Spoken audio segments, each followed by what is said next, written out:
호국 보훈의 달을 맞아 한국전쟁 당시 폭파 위기에 8만 대 장경을 지켜낸 고 김영환 장군에 대한 추모제가 법보종찰 해인사에서 봉행됐습니다. 불교와 개신교, 천주교 등 국내 7대 종단 종교인들이 그동안 부족했던 자살 예방 활동을 반성하며 생명 살리기 운동에 적극 나설 것을 다짐했습니다. 조계종이 연불지도교육위원장 화엄 스님과 영산제 이수자 동환 스님을 법문범패 분야 최고 권위자인 어산 종장으로 추가 임명했습니다. 전 세계 41개 나라가 참여하는 국내 최대 규모의 책축제 2019 서울국제도서전에서 불교 서적을 찾는 관람객들의 발길이 이어지고 있습니다. 4차 산업혁명 시대의 불교 사상의 역할을 제시한 김규칠 전 대한불교진흥원 이사장의 신간이 나와 관심을 모으고 있습니다. 안녕하십니까. 6월 20일 목요일 BBS 뉴스입니다.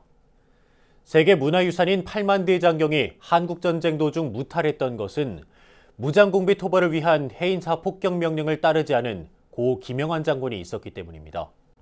호국 보훈의 달을 맞아 고인을 기리는 추모제가 법보종찰 해인사에서 열렸습니다. 첫 소식, 대구 BBS 정한영 기자가 취재했습니다. 35해 짧은 생을 살다 간 고 김영환 장군의 영정에 유족들이 가장 먼저 추모의 꽃을 올립니다. 해인 총림 방장 원각 스님과 주지 향적 스님을 비롯한 대덕 스님과 60여 년 전 그날의 뜻을 기리기 위해 해인사 대적 광전을 찾은 공군 후배들도 공경하는 마음으로 예를 갖췄습니다. 원인철 공군 참모총장은 최근영 공군 사령관이 대독한 추모사에서 신념이 목숨에 앞섰던 장군의 호국 정신을 이어가겠다고 말했습니다. 김영환 장군님의 높은 뜻과 8만 대장에 담긴 호국 의지를 이어받아 조국 영공과 국민의 안위를 수호하는 군 본연의 숭고한 사명에 최선의 노력을 다할 것을 약속드리겠습니다. 한국 전쟁이 한창이던 1951년 8월 김영환 장군은 해인사에 숨어든 무장공비 소탕을 위해 해인사를 폭격하라는 명령을 받고 출격합니다. 하지만 해인사 상공에 도착한 젊은 지휘관은 나직하지만 단호한 일성을 날립니다. 요기들은 명령이 있을 때까지 나를 따르기만 하라. 전란 중 목숨을 건 김 장군의 이 용단이 해인사와 8만 대장경을 소실 위기에서 구해냈습니다. 정부는 지난 2010년 해인사와 8만 대장경을 수호한 공적을 기려 김 장군을 근관문화훈장에 추서했습니다. 유족 대표로 추모제에 참석한 김정기 씨는 숭고한 호국의 역사로 탄생한 8만 대장경이 갈등과 대립을 몰아내고 화합과 평화의 시대를 이끌었으면 좋겠다고 말했습니다. 지금과 같은 한반도 비핵 평화에 대한 나라의 염원, 그리고 대내적인 정치, 경제적인 갈등의 심화 등을 이 8만 대장경의 영험한 힘이 어우러져 승화시켜 줄 것을 굳게 믿고 있습니다. 어머니가 독실한 불자이기도 했던 고 김영환 장군. 전쟁에 참화해서 소중한 문화유산을 지켜낸 고 김영환 장군의 정신은 민족의 문화적 수준을 세계에 알리는 표상이 되고 있습니다. 법보종찰 해인사에서 BBS 뉴스 정한현입니다. 한국전쟁 발발 69주년을 맞아 자유와 평화를 위해 고귀한 희생을 치렀던 국군과 유엔 참전군 등 전몰 호국 영령들의 넋을 기리고 극락왕생을 발언하는 추모 행사가 열립니다. 조계종 군종특별교구는 오는 25일 경기도 포천 육군 5군단 법당 호국 금강사에서 3군 사령부 소속 현역 군승들이 참석한 가운데 제36회 한국전쟁 희생영가와 호국영령 위령대제를 봉행합니다. 참석자들은 호국영령 위령제를 통해 한국전쟁 희생자들에 대한 극락왕생과 남과 북의 평화적인 통일, 세계평화 등을 발언할 예정입니다. 위령대제에서는 우리 국군과 6.25에 참전한 16개 나라의 전사자 외에도 서로 다른 이념 대립으로 운명을 달리한 북한군과 중공군의 위패 봉안과 영가 천도도 함께 진행됩니다. 한국전쟁 참전 용사들의 영가 위패가 안치된 호국 금강사는 지난 1984년부터 해마다 한국전쟁 발발 이래 위령대제를 열고 있습니다.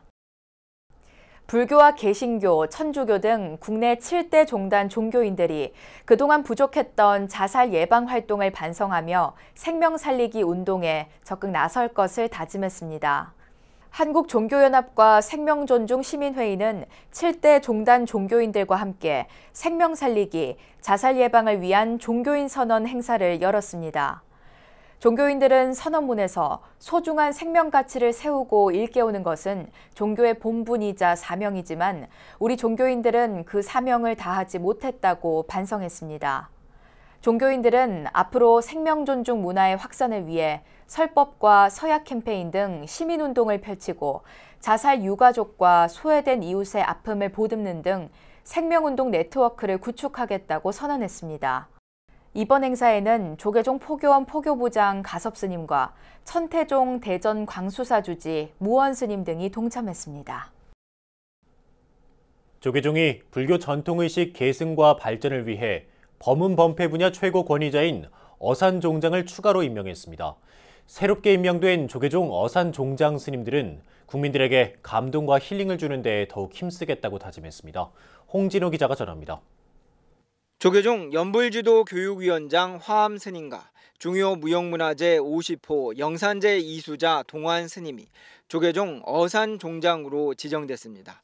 이는 지난 2월 법안 스님과 정호 스님, 동희 스님에 이은 4개월 만에 추가 지정으로 이제 종단 어산 종장은 모두 5명이 됐습니다. 총무원장 원행 스님은 과거에 비해 불교의식에 대한 중요성이 옅어지고 있다며 새 어산 종장 스님들의 막중한 책임을 강조했습니다. 그러니까 옛날 어른 스님들이 참선하고 연불하고 독경하고 그 다음에 의식을 꼭 집어넣더라. 의식하고 그리고 이제 가람 수호하고 5가지를 꼭 늘 말씀하시더라고요. 그래서 우리 스님이 해야 될 5가지 큰 덕목 중에 하나가 의식이라고 이렇게 얘기를 하시니까 스님 책임이 막중합니다. 중국 삼국시대 조조의 아들 조식이 산둥선 서쪽 어산에서 마음을 감동시키는 소리를 듣고 만든 노래가 불교의식 범패의 시초입니다. 조계종이 어산 분야 최고 권위자인 어장에 이어 어산종장 지정을 늘려가는 것은 불교의식의 전수와 계승에 대한 중요성과 위기감 때문입니다.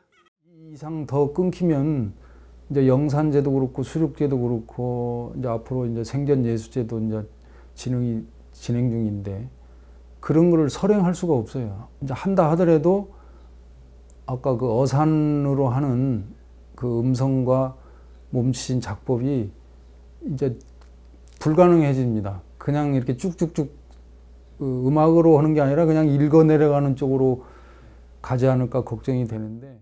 어산종장 화암 스님은 불교의식 대중화의 과제로 종단 차원의 관심과 의지를 강조하며 종교의 꽃으로 불리는 의식이 국민과 함께 거듭나기를 기원했습니다. 그래서 앞으로는 의식하는 스님들을 존중하고 잘 모셔서 이제 연불이 활성화되고 또 그 연불이 대중화되고 그래서 종단이 안정이 되고 이렇게 해서 많은 국민과 더불어 또 불자와 더불어 함께하는 의식으로 거듭났으면 좋겠다는 그런 생각을 갖고 있습니다. 또 다른 어산종장 동환 스님은 불교 의식이 국민들에게 감동과 힐링을 주어야 한다며 이를 위해 더욱 정진하겠다는 소감을 밝혔습니다. 소리나 몸짓이나 모든 게 의식을 할 때만큼은 그때는 이제 그런 에너지를 줘야 됩니다. 밝은 에너지든 슬픈 사람은 같이 울어서 뽑아내든 그 각자의 가지고 있는 지금 현재 상태의 업에 따라 감정이 다를 겁니다. 그 감정을 일으켜서 뽑아내줘야 힐링의 효과도 있고 그런 효과가 배가 되지 않을까. 범패는 판소리, 가곡과 함께 우리나라 3대 성악곡으로 분류됩니다. 조계종이 어산종장 추가 지정 등을 통해 불교식 대중화를 위한 힘찬 날갯짓을 시작했습니다. 한국불교 역사문화 기념관에서 BBS 뉴스 홍진호입니다. 조계종 기획실장 등을 지낸 삼선의 중앙종회의원 해일 스님이 종립학교 관리위원장이 됐습니다. 종립학교관리위원회는 어제 위원 14명 중 12명이 참석한 가운데 제112차 회의를 열고 해일 스님을 만장일치로 새 종관위원장으로 선출했습니다. 새 종관위원장 해일 스님은 합리적으로 화합해서 위원회를 이끌어 나가겠다고 밝혔습니다. 자리를 맡겨주셨으니까는 법대로 합리적으로 스님들하고 화합해서 화합이 벗어난 일 없도록 잘 할 수 있도록 협조해 주시고요. 저도 열심히 하겠습니다. 종관위는 또 다음 달 20일로 임기가 만료되는 현 동국대의사 지원 스님의 후임에 신흥사 주지 우송 스님과 총무원 총무국장 지상 스님을 복수 추천했습니다. 조계종 제19교구 본사 화엄사 주지 덕문 스님이 정광학원 제14대 이사장에 취임했습니다. 학교법인 정광학원은 어제 오후 광주 정광중고등학교 대승원에서 최근 신임 이사장으로 선임된 덕문 스님의 취임 법회를 봉행했습니다. 정광학원이 말 그대로 이름 그대로 정말로 세상에 온누리의 빛이 되는 참다운 사람이 나올 수 있는 교육 도량으로서의 역할을 다할 수 있도록 최선을 다하겠습니다. 취임 법회에는 화엄사 등 광주 전남 지역 사찰 스님과 지역 정관계 인사, 정광중고등학교 교직원 등 300여 명이 참석했습니다. 덕문 스님은 종열 스님을 은사로 출가해 범어사에서 자운 스님을 계사로 삼위계와 구족계를 수지했으며 팔공총림 동화사 주지 중앙종회 의원을 역임했고 현재 학교법인 동국대 이사를 맡고 있습니다. 전 세계 41개 나라가 참여하는 국내 최대 규모의 책축제 2019 서울국제도서전에서 불교 출판물을 찾는 관람객들의 발길이 이어지고 있습니다. 부처님의 가르침이 담긴 경전은 물론 명상수행과 마음챙김, 불교 인문학 도서 등 다양한 불교 관련 서적을 접할 수 있어 불자들뿐 아니라 폭넓은 계층의 관심을 받고 있습니다. 류기환 기자가 취재했습니다. 국내 최대 규모의 책축제 서울국제도서전. 국내 312개 출판사와 주빈국인 헝가리를 포함한 40여 개 나라, 120여 개 업체가 참가해 앞으로 다가올 출판 산업의 미래를 조망했습니다. 대한출판문화협회 주최로 올해 25회째를 맞은 서울국제도서전은 서울 삼성동 코엑스에서 출연을 주제로 5일간 이어지는 축제의 개막을 알렸습니다. 침체되어 있던 서울국제도서전이 살아났습니다. 국민들이 기다리는 축제로 변모했습니다. 책과 출판은 사회의 미래를 열어가는 문화의 개척자이자 뿌리이며 그 사회의 정체성을 확산하고 지켜내는 문화의 파수꾼입니다. 개막식에서는 정운찬 한국야구위원회 총재, 정몽규 대한축구협회장 등 체육단체장과 이승엽, 김병지 등 인기 스포츠 스타들이 책 읽는 운동선수 캠페인을 열어 출판산업 진흥에 동참했습니다. 특히 이번 도서전에는 작가 한강, 배우 정우성 등 특별한 저자들의 강연, 책 관련 다양한 국제 이슈를 들여다보는 프로그램이 관람객들에게 좋은 반응을 얻었습니다. 책을 매개로 문화의 다양성을 공유하고 새롭게 출현할 출판의 형태에는 어떤 것이 있는지 예측해보고 싶은 대중의 욕구를 반영했기 때문입니다. 서울국제도서전은 단순히 책을 전시하는 공간을 넘어서 책을 쓰는 사람과 만드는 사람, 읽는 사람이 한데 어우러져서 책의 가치를 공유하는 문화의 축제의 장이 되어왔습니다. 불교계를 대표하는 출판사들도 도서전에 참여해 다양한 불교 관련 서적들을 소개했습니다. 도서출판 도반은 전통 한지로 인쇄한 작품들을 대거 선보였습니다. 도반은 스님들이 번역한 경전 50여 종을 한지본으로 제작했는데 이해하기 쉬운 우리말 번역에다가 고급스러운 한지를 사용한 것이 소장 가치를 높였다는 평가를 받습니다. 이제 불교 출판도 굉장히 다양하게 수준 높게끔 이제 책들이 많이 출간되고 있죠. 굉장히 좋은 그런 우리 전통 한지가 또 나오고 있고, 그래서 이제 그런 전통 한지의 부처님 말씀이나 조사님 말씀을 담은 불광출판사는 명상을 테마로 정하고 명상에 관심 있는 이들이 읽을 만한 책을 부스 전면에 배치했습니다. 달라이라마, 틱나탄 스님과 같은 전 세계적으로 잘 알려진 명상 지도자들의 책도 함께 소개됐습니다. 불교와 인문학이 융복합된 서적은 불서를 현대화시켰다는 대중의 평가 속에 불자가 아닌 일반으로도 독자층을 확대했다는 데 큰 의미를 갖습니다. 시대가 계속 변하고 많은 고민과 문제 속에서 그것들을 해결해주는 그런 부분들의 책들을, 그러니까 현대인들의 고민과 접목해 나가는, 현대인들이 자신의 문제에 자신의 고민을 해결해 나가는데 도움이 되는 책들 부분들이 또 많이 또 호응을 받고 있습니다. 이번 도서전은 불교 경전뿐 아니라 명상, 불교 인문학 등 다양한 물서를 한자리에서 만날 수 있는 좋은 기회가 될 것으로 보입니다. BBS 뉴스 류기환입니다. 양극화와 공동체 붕괴 속에서 인공지능으로 대변되는 4차 산업혁명 시대를 맞아 어떻게 자유롭고 행복하게 살아갈 것인가는 모두에게 어려운 화두가 되고 있습니다. 이 문제를 불교 사상 속에서 깊이 있게 탐구해 인류가 나아갈 방향을 제시한 책이 관심을 모으고 있는데요. 김규칠 전 대한불교진흥원 이사장의 신간 불교가 필요하다를 김봉래 기자가 소개합니다. 김규칠 전 대한불교진흥원 이사장이 펴낸 불교가 필요하다는 책 부제대로 지금 우리가 붓다에 주목해야 하는 이유를 소상히 짚고 인류가 나아가야 할 방향을 제시하고 있습니다. 인공지능과 빅데이터가 만들어낸 알고리즘 지배시대, 우리는 어떻게 자유롭게 살아갈 수 있는가? 양극화와 고령화, 공동체 붕괴와 생태 파괴 등 우리가 직면한 문제에 대해 어떻게 해법을 찾을 수 있는가? 불교의 핵심 사유를 되짚어보고 현대적 맥락에서 새롭게 조명하고 있습니다. 이 시대가 분별이랄까, 분열이랄까 이런 데서 융합이나 통합으로 가야 될 그런 시기거든요. 그다음에 단절됐다가 연기를 시켜야 될 그런 시기고, 그런 시기에는 이 연기를 하고 분별을 넘어서는 철학과 종교를 가지고 있는 그 불교가 이제 이 시대에 진짜 역할을 해야 될 때가 왔다. 그러니까 붓다의 파라다임에 주목해야 된다, 그런 뜻입니다. 이 책은 다시 보는 붓다의 핵심 사유, 인류 새 시대 불교의 의미, 그리고 알고리즘 시대의 새 항로 등 모두 3부로 구성됐습니다. 김규칠 전 이사장은 스피노자와 하이데거, 화이트헤드, 그리고 나카자와 신이치 등 동서양 철학을 아우르며 불교의 사유를 보다 풍부하고 현대적으로 풀어내고 있습니다. 보통 사람이면 누구나 알 수 있는 것이 붓다의 도라고 말하는 김 전 이사장은 붓다가 부활시킨 야생의 사고가 비대칭적 프레임의 틀에 갇혀있던 보통 사람의 머리와 가슴에 자유와 해방의 세계로 통하는 길을 열어줬다고 밝히고 있습니다.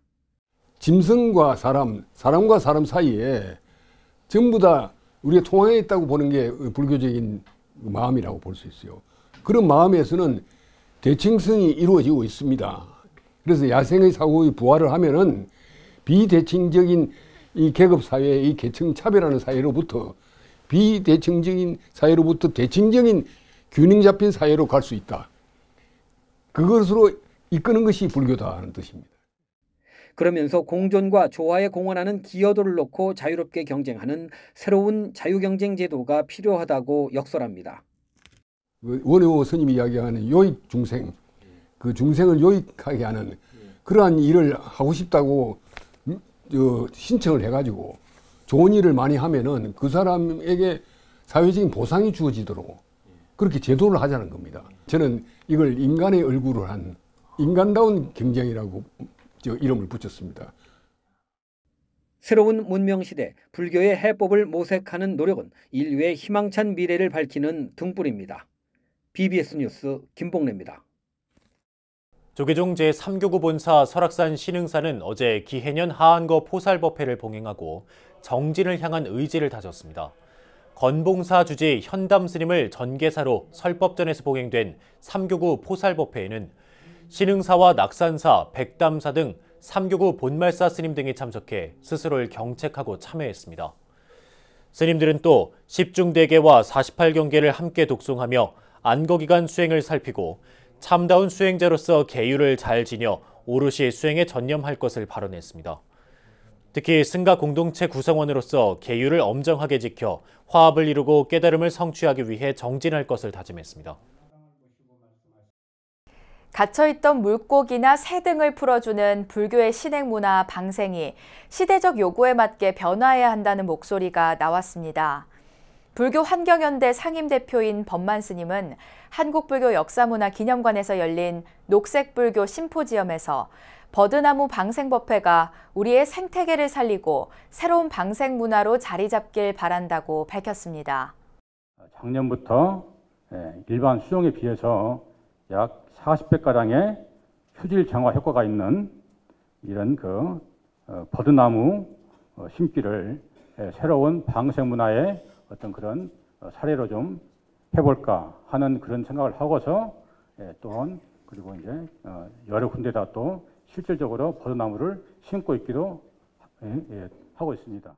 해인사 승가대 교유가사리 법장 스님은 사찰들의 방생법회를 보면 외래종을 싼값에 구입해 풀어주면서 오히려 생태 환경에 나쁜 영향을 주고 있다며 불교환경연대에서 실시하고 있는 버드나무 심기나 수질 정화 운동 등과 같은 것이 시대가 요구하는 참다운 방생이라고 강조했습니다.